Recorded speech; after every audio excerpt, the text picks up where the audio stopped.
Assalamualaikum warahmatullahi wabarakatuh. Alhamdulillahirabbil alamin wa bihi nasta'inu ala umuri dunya waddin. Wassalatu wassalamu ala asrofil anbiya'i wal mursalin wa ala alihi wa sahbihi ajma'in amma ba'du. Pertama-tama marilah kita panjatkan puji syukur kehadirat Allah Subhanahu wa taala atas limpahan rahmat dan hidayahnya kepada kita sehingga kita dapat berkumpul dalam acara kajian rutin yang diselenggarakan oleh Laboratorium Terpadu Universitas Islam Indonesia dalam keadaan sehat walafiat. Sholawat serta salam tak lupa kita haturkan kepada junjungan kita Nabi besar Muhammad SAW. Semoga kita selalu mendapatkan syafaatnya hingga akhir nanti. Hadirin yang dirahmati Allah, pada kajian hari ini saya akan menyampaikan sedikit tentang hak-hak istri yang diambil dari kitab Al-Wajiz fi Fiqhi Sunnah wal Kitabil Aziz yang ditulis oleh Syekh Abdul Azim bin Badawai Al-Khalafi. Islam mengibaratkan keluarga seperti suatu lembaga yang berdiri di atas suatu kerjasama di antara dua orang. Penanggung jawab pertama yaitu adalah suami.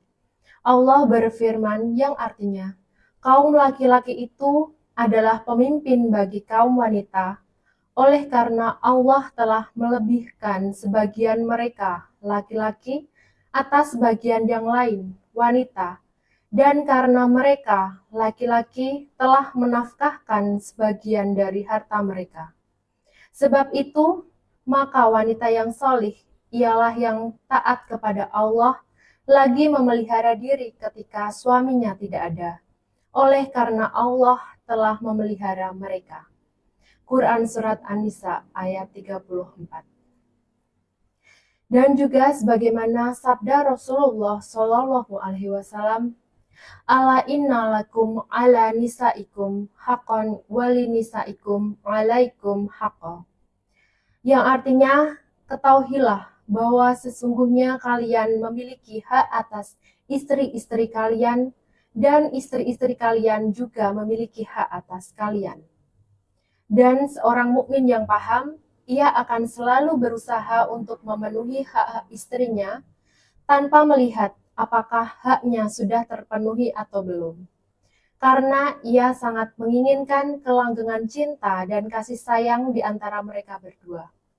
Sebagaimana ia juga akan selalu berusaha untuk tidak memberikan kesempatan sedikit pun bagi setan yang selalu ingin memisahkan mereka berdua. Berikut adalah 10 hak-hak istri. Di antaranya, yang pertama, suami harus memperlakukan istri dengan cara yang ma'ruf. Karena Allah Ta'ala telah berfirman, yang artinya, dan bergaulah dengan mereka secara patut.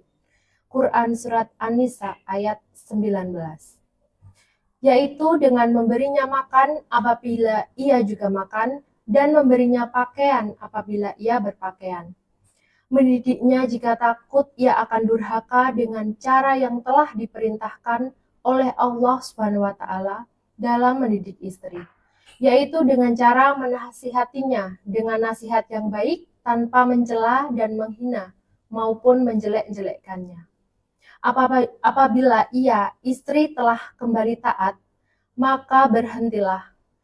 Namun jika tidak, maka pisahlah ia di tempat tidur. Apabila ia masih tetap pada kedurhakaannya, maka pukullah ia pada selain muka dengan pukulan yang tidak melukai. Sebagaimana firman Allah Subhanahu wa taala yang artinya, wanita-wanita yang kamu khawatirkan nuzusnya, maka nasihatilah mereka dan pukullah mereka. Kemudian jika mereka mentaatimu, maka janganlah kamu mencari-cari jalan untuk menyusahkannya.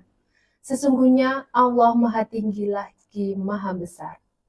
Quran Surat An-Nisa ayat 34. Hak istri yang kedua adalah suami harus bersabar dari celaan istri serta mau memaafkan kekhilafan yang dilakukan olehnya. Di dalam hadis beliau juga pernah bersabda yang artinya, berilah nasihat kepada wanita, istri dengan cara yang baik. Karena sesungguhnya wanita itu diciptakan dari tulang rusuk laki-laki yang bengkok.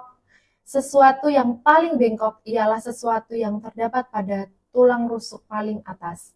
Jika hendak meluruskannya tanpa menggunakan perhitungan yang matang, maka kalian akan mematahkannya. Sedang jika kalian membiarkannya, maka ia akan tetap bengkok. Karena itu, berilah nasihat kepada istri dengan baik.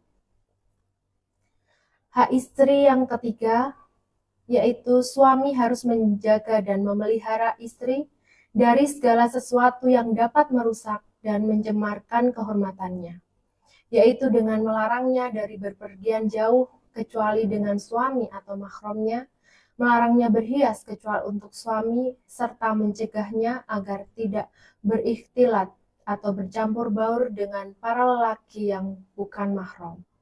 Berdasarkan sabda Rasulullah Shallallahu Alaihi Wasallam, yang artinya lelaki adalah pemimpin dalam keluarganya dan ia akan dimintai pertanggungjawaban atas apa yang dipimpinnya. Hak istri yang keempat yaitu suami harus mengajari istri tentang perkara-perkara penting dalam masalah agama atau memberinya izin untuk menghadiri majelis-majelis taklim. Karena sesungguhnya kebutuhan dia untuk memperbaiki agama dan mensucikan jiwanya tidaklah lebih kecil dari kebutuhan makan dan minum yang juga harus diberikan kepadanya. Allah Subhanahu wa Ta'ala berfirman, yang artinya, "Hai orang-orang yang beriman, peliharalah dirimu dan keluargamu dari api neraka yang bahan bakarnya adalah manusia dan batu." Quran Surat At-Tahrim ayat 6. Hak istri yang kelima adalah suami harus memerintahkan istrinya untuk mendirikan agamanya serta menjaga sholatnya. Berdasarkan firman Allah Subhanahu wa Ta'ala, yang artinya, dan perintahkanlah kepada keluargamu mendirikan sholat dan bersabarlah kamu dalam mengerjakannya. Quran Surat Toha ayat 132. Hak istri yang keenam yaitu suami mau mengizinkan istri keluar rumah untuk keperluannya, seperti jika ia ingin sholat berjamaah di masjid atau ingin mengunjungi keluarga, namun dengan syarat menyuruhnya tetap memakai hijab busana muslimah dan melarangnya untuk tidak bertabaruj atau sufur. Hak istri yang ketujuh yaitu suami tidak boleh menyebarkan rahasia dan menyebutkan kejelekan-kejelekan istri di depan orang lain. Karena suami adalah orang yang dipercaya untuk menjaga istrinya dan dituntut untuk dapat memeliharanya. Hadirin yang dirahmati Allah, hak istri yang ke-8 adalah suami mau bermusyawarah dengan istri dalam setiap permasalahan, terlebih lagi dalam perkara-perkara yang berhubungan dengan mereka berdua dan anak-anak. Sebagaimana apa yang telah dicontohkan oleh Rasulullah Shallallahu Alaihi Wasallam, beliau selalu bermusyawarah dengan para istrinya dan mau mengambil pendapat mereka. Hak istri yang ke-9 adalah suami harus segera pulang ke rumah istri setelah sholat Isya. Janganlah ia begadang di luar rumah sampai larut malam, karena hal itu akan membuat hati istri menjadi gelisah. Apabila hal tersebut berlangsung lama dan sering berulang-ulang, maka akan terlintas dalam benak istri rasa was-was dan keraguan.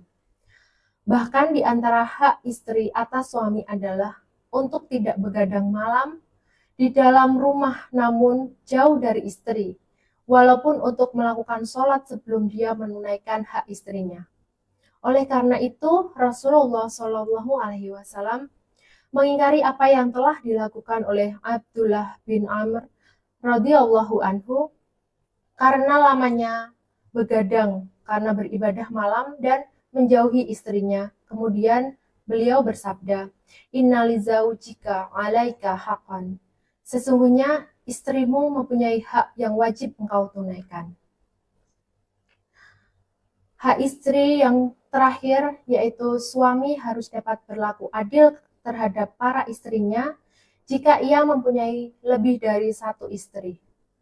Rasulullah Shallallahu Alaihi Wasallam bersabda, yang artinya barang siapa yang memiliki dua istri, kemudian ia lebih condong kepada salah satu di antara keduanya, maka ia akan datang pada hari kiamat dalam keadaan miring sebelah. Demikianlah sejumlah hak para istri yang harus ditunaikan oleh para suami. Oleh karena itu, bersungguh-sungguhlah dalam usaha memenuhi hak-hak istri tersebut. Sesungguhnya, dalam memenuhi hak-hak istri adalah salah satu di antara sebab kebahagiaan dalam kehidupan berumah tangga dan termasuk salah satu sebab ketenangan dan keselamatan keluarga serta sebab menjauhnya dari segala permasalahan. Kami juga memperingatkan kepada para istri agar mau melupakan kekurangan suami dalam hal memenuhi hak-hak mereka. Kemudian hendaklah ia menutupi kekurangan suami tersebut dengan bersungguh-sungguh dalam mengabdikan diri untuk suami. Karena dengan demikian, kehidupan rumah tangga yang harmonis akan dapat kekal dan abadi. Sekian yang dapat saya sampaikan, semoga bermanfaat untuk kita semua. Kebenaran datangnya dari Allah Subhanahu wa taala, adapun khilaf dan salah datangnya dari diri saya sendiri. Wabillahi taufik wal hidayah. Wassalamualaikum warahmatullahi wabarakatuh.